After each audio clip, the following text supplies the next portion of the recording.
কান্না করতেছো? আর বললেন আমার ইউসুফ কোথায়, তোমরা কান্না করতেছো, আমার ইউসুফকে তো আমি দেখি না। তখন বললেন আব্বা قالوا يا أبانا إنا ذهبنا نستبق وتركنا يوسف عند متاعنا فأكله الذئب।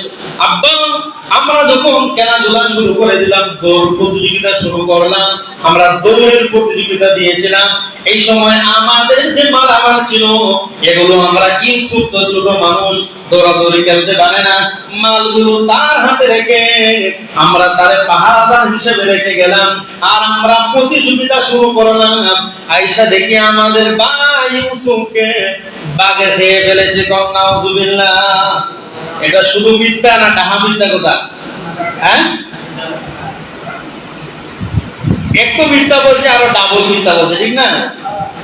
ইয়াকুব আলাইহিস সালাম বললেন যে আমার সন্তানরে বাগে গাইছে, এটা আমার বিশ্বাস হয় না। এরা আবার আরেকটা বক্তব্য দিছে, এরা বলতেছে ওয়ামা আনতা বিমুমিনিন লানা ওয়ালাউ কুননা সাদিকিন। আব্বা যদি আমরা সত্য বলতেছি, আপনি তো এরপর আমাদেরকে বিশ্বাস করবেন না। একটা কথা আছে না, চুরি করার কোনো কি করে, হ্যাঁ, শিরা চুরি করে, একটা কথা কয় না? এরা কি অপরাধ করছে, আর এরপরও কি বলে ওয়ামান তাবিমুমিনিন লানা ওয়ালাউ কুননা সাদিকিন। আব্বা আমরা যদিও সত্য বলতেছি, এরপরও তো আপনি বিশ্বাস করবেন না। অনেক সময় মিথ্যা কথা আমরা বলি, এরপরও কসম খাই, কত কিছু খাই, এরপরে বলি কি যে আমি আল্লাহর কসম খাই কইতেছি, এরপরও তো তুই আমার বিশ্বাস করতে না, অথচ মিথ্যা বলতেছি। এরকম হয় না? এরাও বললেন ওমান তাবিমুমিনিন লানা ওয়ালাউ কুননা সাদিকিন। আব্বা যদিও আমরা সত্যটাই বলতেছি, আপনি তো বিশ্বাস করবেন না। আসলে সত্য বলতে না মিথ্যা? মিথ্যা বলছে। এখন এরা আবার একটা দলিল দেখাইলো। দলিলটা কি? আল্লাহ বলেন ওয়াজাউ আলা কামিসিহি বিদামিন কাযিব। এরা ইউসুফ আলাইহিস সালামের যে জামা, এই জামাটা যখন খুলেছিল, জামার মধ্যে রক্ত লাগায়া আব্বাকে এবার বললেন আব্বা আমরা সত্য বলেছি, আপনি এরপরেও বিশ্বাস করেন না। এই যে দেখেন ইউসুফের জামা, জামার মধ্যে রক্ত লাগানো, আপনি বিশ্বাস করবেন না, এই জন্য আমরা জামাটা আপনার দরবারে হাজির করলাম। ইয়াকুব আলাইহিস সালাম জামাটা হাতে নিলেন।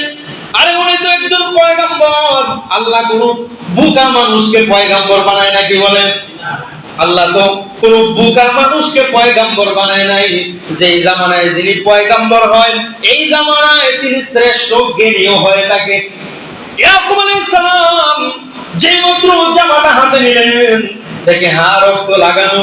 ইয়াকুব আলাইহিস সালাম জামা নিয়ে দেখে যে জামার বুতামগুলা আগের মতো লাগানো আছে, জামার বুতামগুলা লাগানো, কোনো দিকে চিরা বাড়া নাই।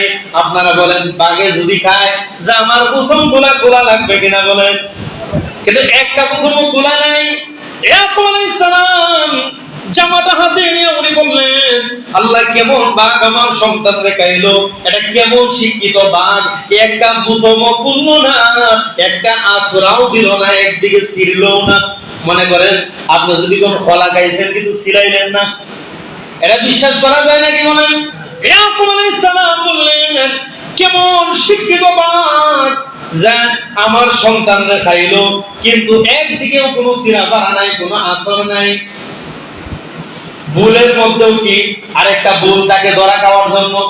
এরা তো মাথা নত হয়ে গেল, আব্বার দরবার থেকে ধরা খেয়ে গেল, দৌড়ায় চলে গেল। এরা 10টা ভাই। তৎকালীন সময় কেনান এলাকার মধ্যে বাঘের চলাচল ছিল অনেক বেশি। এরা দৌড়ায় জঙ্গলে চলে গেল। 10 জন ভাই বড় শক্তিশালী ভাই, এরা দৌড়ায় চলে গেলেন ওই জঙ্গলের মধ্যে গিয়া। এরা এবার একটা নেকড়ে বাঘ ধরে এনে আব্বার সামনে হাজির করলেন, আর বললেন আব্বা এই যে দেখেন আপনি তো আমাদেরকে বিশ্বাস করেন না, এই বাঘটা আপনার সন্তান রেখাইছে। নাউজুবিল্লাহ। এতক্ষণ তো মিথ্যা বলেছে, এখন বাঘ হাজির করে বলতেছে আব্বা আপনি তো বিশ্বাস করেন না, জামা দেখাইলাম, এরপরেও এই যে দেখেন এই বাঘটাই আপনার ছেলে রেখাইছে। তাফসীরে মাযহারি এবং তাফসীরে নুরুল কোরআনের ভিতরে উল্লেখ করা হয়, বাঘটাকে যখন হাজির করলেন ইয়াকুব আলাইহিস সালামের সামনে, ইউসুফ আলাইহিস সালামের আব্বা বলতেছে, এ বাঘ, ভিতর থেকে উনি কান্নার আওয়াজে বলতেছে, আমার সন্তান কি এমন অপরাধ করেছিল তোমার সঙ্গে যে আমার সন্তানকে তুমি খাইলা? আমার সন্তান কি এমন অপরাধ করেছিল আমার সন্তানকে তুমি খেয়ে ফেললা? বাঘ এইভাবে তাফসীরে নুরুল কোরআনের ভিতরে বলা হয়, বাঘ জিহ্বাটা নাড়াইতেছে উপরের দিকে মাথাটা উঠায়া আর বুঝাইতেছে, আল্লাহ জবান খুলে দাও, একজন পয়গম্বরের সামনে আমাকে অপরাধী বানায় না, কোন আল্লাহু আকবার। বাঘের জবান খুলে গেছে। বাঘের কি জবান খুলে গেছে? এবার বাঘ ডাক দিয়ে বলেন, আল্লাহর পয়গম্বর ইয়াকুব শুনেন, আপনার সন্তানেরা আপনার সামনে মিথ্যা বলেছে। আপনার সন্তান ইউসুফকে আমার জীবনেও কোনোদিন আমি দেখি নাই। সুবহানাল্লাহ বলেন। আপনার সন্তানকে খাইবো দূরের কথা, আমি তো কোনোদিন দেখি নাই। সন্তান কেমনে খাইব? আল্লাহর পয়গম্বর, আপনি জানেন না আমি আমার দুইটা বাচ্চাকে আজকে কয়েকদিন যাবত খুঁজতেছি। আমি অসহায়ের মতো সন্তানগুলো পাই না, আমার ছোট ছোট বাচ্চাগুলো আমি এদেরকে খুঁজে পাই না। আমি একটা গাছের নিচে হেলান দিয়ে বসেছিলাম চিন্তিত অবস্থায়, কিন্তু আপনার এই পাষাণ্ড ছেলেরা আমাকে ধরে এনে আপনার দরবারে হাজির করেছে। গান সুবহানাল্লাহ। এখন আর কোন কথা আছে এখানে? হ্যাঁ, সব রাস্তা বন্ধ হয়ে গেছে, এরা চলে গেলেন। ইয়াকুব আলাইহিস সালাম তখন যেই কথাটা বলেছিল,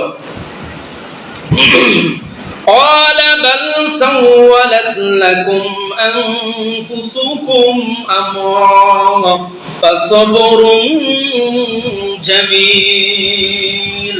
ইয়াকুব আলাইহিস সালাম বললেন, আমার সন্তানেরা, আমি জানি তোমরা একটা নাটক, একটা কাহিনী আগে তোমরা বানাইছো। আমার ইউসুফকে তোমরা অন্য কিছু করেছো। তোমরা আমার সামনে এখন অপরাধী হয়ে গেল, তোমাদের আর কোনো কথা নাই। কিন্তু আমি, তোমরা যেহেতু আমার সন্তান, আমি তো আর তোমাদের বিচার করতে পারবো না, কারণ আমি হলাম তোমাদের আব্বা। তোমাদের বিচার আমি করতে পারবো না। তবে ফাসবরুন জামিল, উনি বললেন আমি সবরে জামিল অবলম্বন করলাম। কোন সুবহানাল্লাহ। সবরে জামিল কাকে বলা হয়? সবরে জামিল এটা এমন একটা সবর, দেখবেন কাউকে বলাও যায় না, আবার চোখের পানিও বন্ধ করা যায় না, এমন পরিস্থিতি হয় কিনা বলেন? একজন বাবা দুনিয়ার নিয়মে বলে বাবার লাশ সন্তানের কাঁধে নিবে, কিন্তু এমন দৃশ্য হয় অনেক সময় বাবার কাঁধে সন্তানের লাশ উঠে। কি বলেন, উঠে কিনা?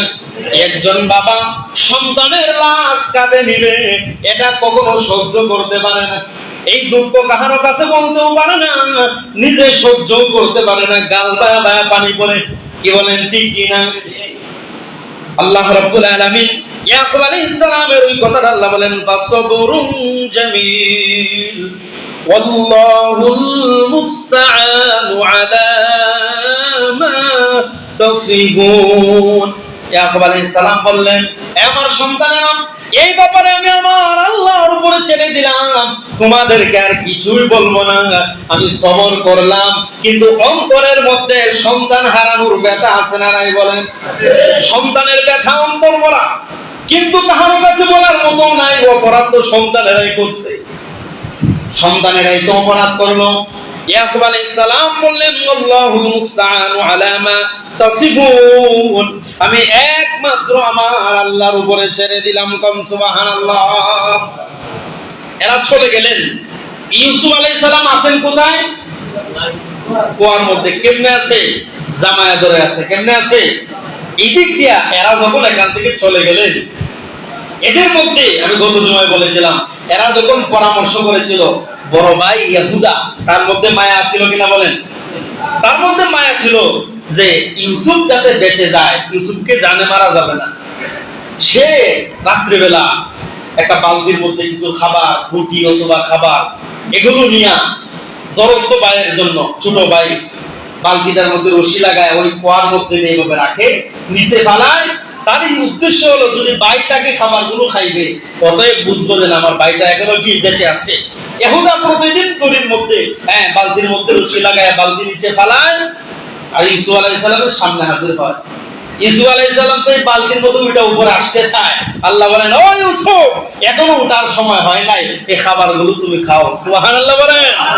ইউসুফ আলাইহিস সালাম খায়, প্রথম দিন খাইছে তো ইহুদার বিশ্বাস হইছে আমার ভাই এখনো বেঁচে আছে।